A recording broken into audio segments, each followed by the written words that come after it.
السلام علیکم دوستو، امید ہے آپ سب خیریت سے ہوں گے۔ سعودیہ اور پاکستان کے حوالے سے انتہائی اہم خبر سامنے آ چکی ہے۔ دوستو، پاکستان نے جب سے سعودی قرضہ واپس کیا ہے تو سعودیہ یہ بات سمجھ چکا ہے کہ پاکستان جیسا پاورفل ملک کبھی بھی کسی دوسرے کے دباؤ میں نہیں آنے والا۔ دوستو، سابق chief of army staff general Raheel Sharif نے بھی بازی مارتے ہوئے تعلقات پاکستان کے ساتھ اچھے کر دیے ہیں اور اس پر بھارتی سازش کو بھی مکمل ناکام کر دیا ہے جو وہ پاکستان اور سعودیہ کے درمیان کر رہا تھا۔ دوستو، سعودیہ نے اب پاکستان میں اربوں ڈالر کی سرمایہ کاری کا اعلان کیا ہے۔ سعودیہ یہ جان چکا ہے کہ پاکستان کے سوائے وہ کسی پر بھی اعتماد نہیں کر سکتا اور کسی کی آرمی پر بھی اعتماد نہیں کر سکتا۔ دوستو، اسی کے ساتھ سعودی شہزادہ محمد بن سلمان پاکستان کے دورے سے متعلق ایک اہم خبر آپ کے سامنے پیش کرنے والے ہیں۔ دوستو، جب سعودیہ کے شہزادے محمد بن سلمان کی جانب سے بھارتی آرمی چیف کو سعودیہ کی دعوت دی گئی تو تب سے سعودی آرمی اور سعودی شاہی خاندان کے درمیان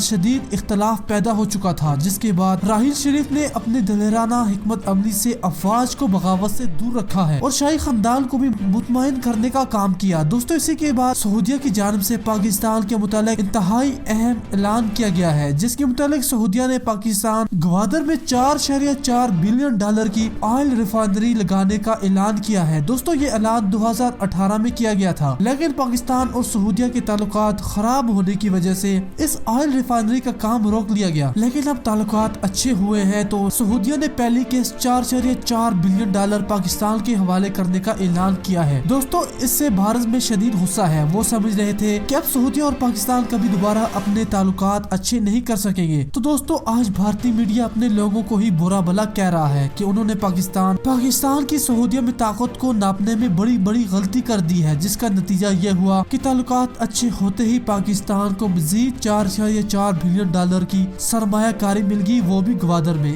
اس سے گوادر تو پروموٹ ہوگا ہی، ساتھ میں سعودی پاکستان ریلیشن بھی کافی مضبوط ہوں گے۔ انڈین کے مطابق انہوں نے اپنا آرمی چیف میں بھیج کر وہ کچھ حاصل نہیں کیا جو پاکستان کا ایک آرمی چیف جو پہلے وہاں پر بیٹھا ہوا ہے اس نے وہ سب حاصل کر لیا ہے۔ دوستو، اپنی رائے ضرور دیجیے گا۔ اللہ حافظ۔